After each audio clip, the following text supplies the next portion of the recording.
In the last few weeks, I set up a few calls with people that watch my YouTube videos. They emailed me and I talked to them, and I was trying to figure out where they are in their filmmaking journey. And I noticed some people are just trying to get into the freelancing world. They just want to shoot videos and make money doing that.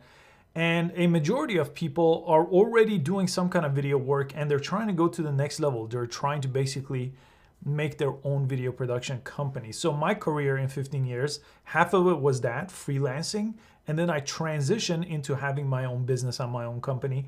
And I still freelance from time to time on projects that I really was passionate about. But it's really hard, especially when you make that transition. Let's say you're starting out and you want to make your own company, you get your own clients, and then go ahead and shoot videos for them for a decent amount. The problem is it's really hard to figure out, where do I start exactly? Where do I spend my time? And where do I invest so I could actually get the work? So I wanted to share that exact story, that transition point. Where do you exactly spend your time and invest your money to actually make a difference? And I wasted a ton of time doing this, and I wasted a ton of money doing it, and I invested in the wrong things. So hopefully with this video, I could save you not only time, but money as well. Now, before that transition, when I was just freelancing, it was relatively simple what I had to do. Basically, I had to get freelance gigs. I was a camera operator, then a DP. And to do that, there were just job sites, right? I could post my resume, my reel, get a job, and then basically I had a day rate, and I would just go on that job, get that day rate, do a good job. They would hire me again. Maybe they refer me to someone else. They refer me to another production company. And that cycle kind of kept me going. And I have covered that in other videos, just a freelancing side of things. And I will make more video on that transition as well. And then what I did was I would invest the money, buy more gear so I could have a higher rental on a job. Maybe I would even rent you some lights and a slider and all kinds of different things, and then raise my rate as I did more shoots and got more experience, right? So that was sort of my freelancing evolution in a quick overview. So when I started a video production company, I basically thought the exact same thing. I should get gear because in freelancing, as I had more gear, I was able to bring more gear on a job, get more rentals, and my day rate, even though my labor was the same, my overall day rate went up. So I thought I should invest in more gear and then somehow I will get jobs. If I have the latest camera, if I have whatever, at the time the 4K camera came out, I would just buy that and think that would get me work. Well, it didn't do anything. It just got me the same type of freelance gigs I was getting. It did help me in freelancing because I was able to bring the latest, greatest gear and sell a freelance client on that, right, as a DP. But it made no difference for making a video production company. Nobody cared what kind of gear I had. I couldn't sell myself with the type of gear I had. So then I realized, wait a minute, I can't really have a video production company if I don't have a nice office. I should really have a nice office. And I got an office that I just didn't need. I didn't need an office at all, but I shared an office with another production company and it was a huge office. Now they were taking the lion's share, but I still didn't need to spend any money. At the time, I thought if I had an office, I would have this presence and then I could have client meetings. This is the funny part. When I had one of the first meetings I had in my office, it was a really nice conference room. And there were other people roaming around, and the other company also had employees that were roaming around. So it looked really nice. Literally, I saw that same client that came for that pitch to my office the next day as I was shooting for my production company at a 25,000 square foot facility, and I had rented one of their stages, and they were meeting with them. There was nothing I was going to compete with a 25,000 square foot facility, state-of-the-art virtual reality sets, all kinds of crazy stuff that I was nowhere near competing with. So even though I was like, oh, I can't compete if I don't have an office, having the fanciest office also didn't help because I still couldn't compete. So I had to really think of something else. I was like, okay, gear is not helping, office is not helping.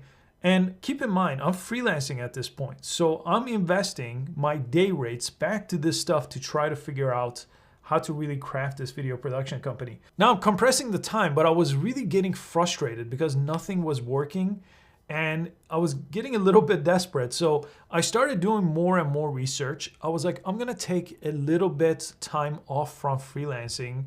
Now I had lots of bills to pay, so I couldn't just not freelance anymore, but I took like an extra day a week off so I could actually do a little bit of research and figure this stuff out.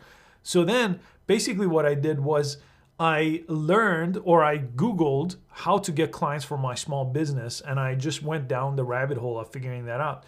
And one of the first things that's actually very popular still to this day was this thing called email marketing, where you basically get a lead. So you get someone's email and they're looking for a video, and then you try to get them on the phone via email, and then you close the sale on the phone. So I was like, oh, this is great. But the software I found was promising the world. Basically, it was promising this kind of sequence of emails where depending on where they click, something else happens.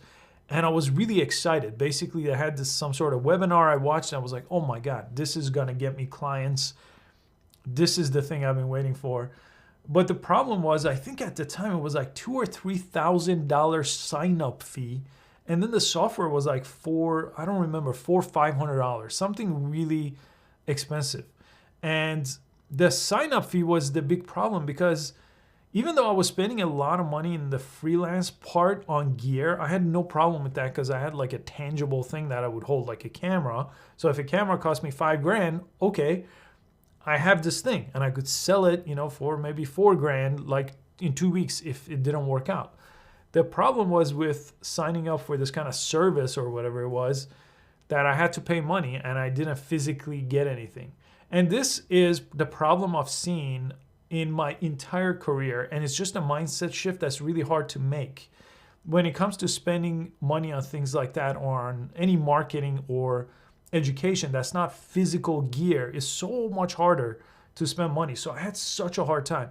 So I waited and waited, and since nothing else was working, I finally was like, all right, this is it though.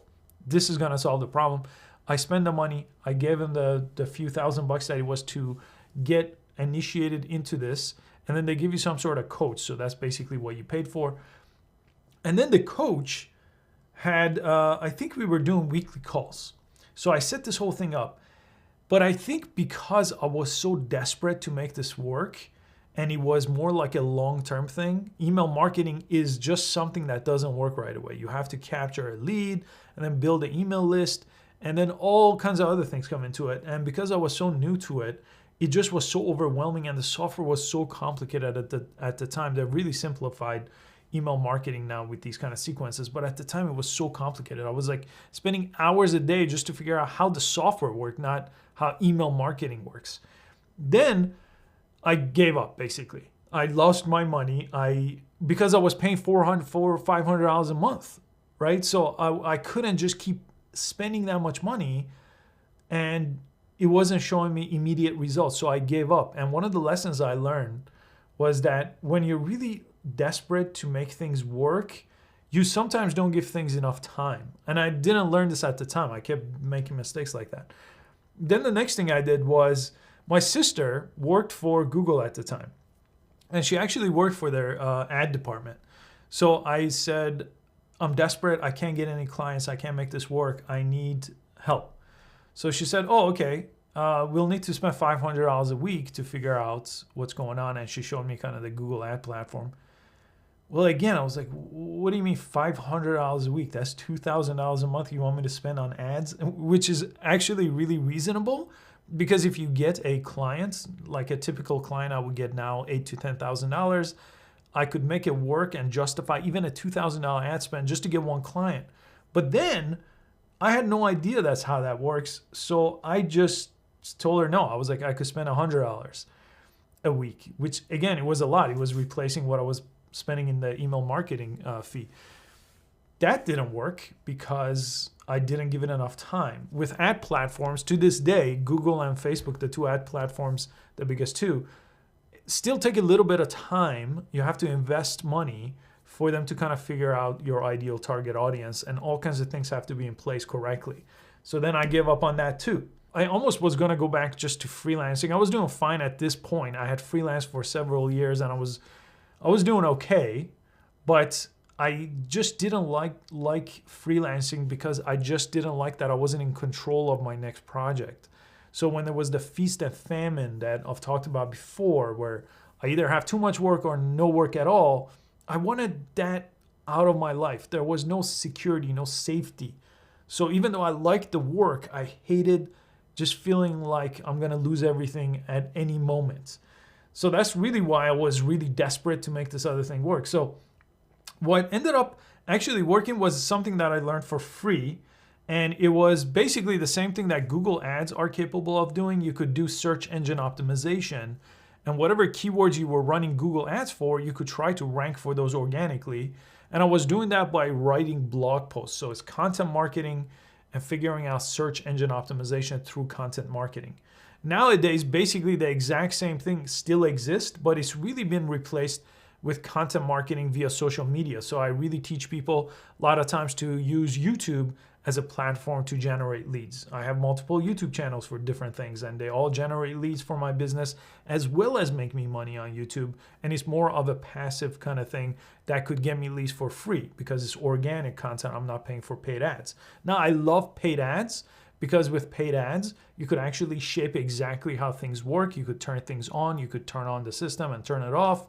But with organic, it's kind of a lead flow for forever, right? You set something up, and as long as it's good evergreen content, meaning it has a long shelf life, you will get leads. So basically, when I figured out that SEO was the key, I really doubled down on SEO. And as soon as I started generating leads for me, I took a step back and then started learning the other things that I gave up on before. So then I slowly figured out ads.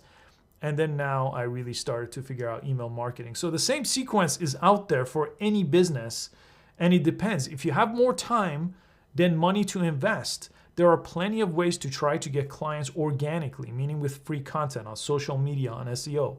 And then if you can't do that because you just don't have the time because you're so busy, you'll have to reinvest from either your paycheck from your job or from your freelance world like I was doing back to the paid stuff, because the paid stuff does work as well if you price the whole thing correctly. The main reason I've seen paid ads not work for people, it doesn't matter if they're on Facebook, Google, or LinkedIn, is mainly because they're pricing their product or their service at a low rate. So they're not really finding that gap that you need for ads. So I'll make another video explaining that, but if you're making a $10,000 video that is costing you almost $10,000 to deliver, there is no room for ads. A $10,000 video shouldn't cost you $9,000 to deliver. My whole point with this video was don't give up. Things get frustrating. This is kind of the frustrating part of figuring things out. But it really was just through trying multiple things, and the things that I was able to be patient with because it didn't cost me money every single week like the other things, I was able to succeed with. And I think if I was to go back, I would just give things more time. I would have given email marketing more time, paid ads more time, and I think they could have worked out. And I have the checklist again. If you haven't downloaded it before, I actually polished it up and made it really nice, but it shows you exactly how to start a video production company step by step. Pretty much everything you need to know is in the checklist below. So make sure you download that and subscribe if you want to see this kind of content. I'll see you next time.